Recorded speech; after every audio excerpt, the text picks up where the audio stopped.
નમસ્કાર ખેડૂત ભાઈઓ, હવામાન માહિતી વાવથરા યુટ્યુબ ચેનલ પર આપનું સ્વાગત. હવે થોડીક આપણે વાવાઝોડા વિશે એક અગત્યની માહિતી. જે હવામાનના વેધરના મોડલ આવે છે તેને લગભગ 5 જેટલા મોડલો આ વેધર મોડલો છે અને હવામાનના એ મોડલના જે 3 મોડલોનો અંદાજ છે કે અરબી સમુદ્રમાં વાવાઝોડું બનવાની શક્યતા અત્યારે દર્શાવી રહ્યા છે અને એનો ટ્રેક હજી કોઈ નક્કી નથી કઈ દિશામાં જશે. અત્યારે હાલ તો ગુજરાતના દરિયા કિનારે અડી અને ઓમાન તરફ જઈ અને એ દરિયામાં વખેરાઈ જાય એવી દર્શાવી રહ્યું છે.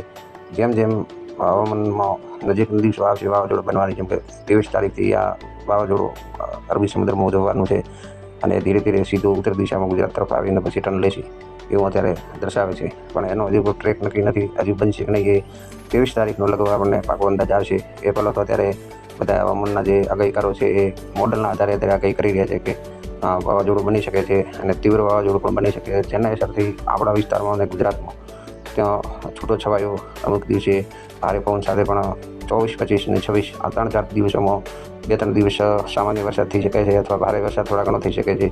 એટલે એકંદરે અત્યારથી એવું થોડું વહેલું છે, પણ જે મોડલના આધારે આપણે આગાહી કરીએ તો વાવાઝોડું બનવાની શક્યતા અત્યારે દર્શાવી રહ્યા છે. એક બંગાળની ખાડીમાં પણ વાવાઝોડું બનશે, પણ એ આપણને વિસ્તારને અસર ન કરે, આપણી બાજુ કોઈ દિવસ આવતો નથી.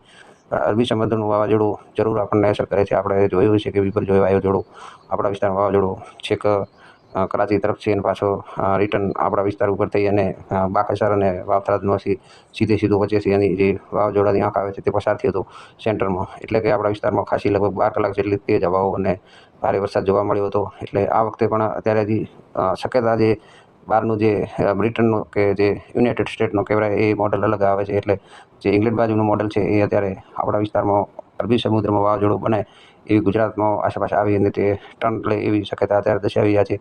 અને અમુક મોડલો કોઈ વાવાઝોડું બનશે નહીં એવી પણ શક્યતા દર્શાવી રહ્યા છે.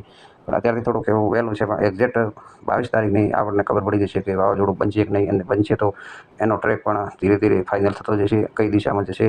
જે વિપર્યય વાવાઝોડું એકદમ આપણા વિસ્તારમાં કચ્છ બાજુ થઈને આવ્યું તો એ પહેલાં એવી વાત હતી કે ઓમાન તરફ જતું રહેશે, પણ એ પાછો રિટર્ન આપણા વિસ્તાર તરફ આવ્યો હતો. એટલે આ વખતે અત્યારથી એવું વહેલું છે, પણ જો વાવાઝોડું બને તો સમગ્ર ગુજરાતમાં અમુક જગ્યાએ વરસાદ થાય તથા પવન સાથે વરસાદ, ભારે પવન પણ ફૂંકાઈ શકે છે 3-4 દિવસ. અને દરિયાકાંઠે તો અતિશય ભારે પવન ફૂંકાય, પણ આપણા વિસ્તાર સુધી 50-60 કિલોમીટર ઝડપે પવન પણ ફૂંકાય એવી શક્યતા છે. જો વાવાઝોડું બનશે તો આ બધા ઊભા થશે સમીકરણો. બાકી વાવાઝોડું નહીં બને તો આ મોડલની વિશેષતા 80% જેટલી છે. 80% હું આ મોડલ ઉપર થોડો વધારે ભરોસો કરું છું કે લગભગ 80% એ વખતે વિપર્યયનો જે ટ્રેક હતો એ એકદમ એનો પરફેક્ટ 100% સાચો પડ્યો હતો અને તે આપણા વિસ્તાર ઉપર પસાર થયો હતો વાવાઝોડું. એટલે હું એની વિશેષતા થોડી વધારે, બાકીના જીએસએફ મોડલ ભારત સરકાર આપણે છે જે એ મોડલ ભારતનું છે એમાં અત્યારે વાવાઝોડું બતાવતું નથી. અને આગળ આપણે જરૂર વાવાઝોડા વિશે માહિતી આપતા રહીશું. બસ જય હિન્દ, જય જવાન, જય કિસાન.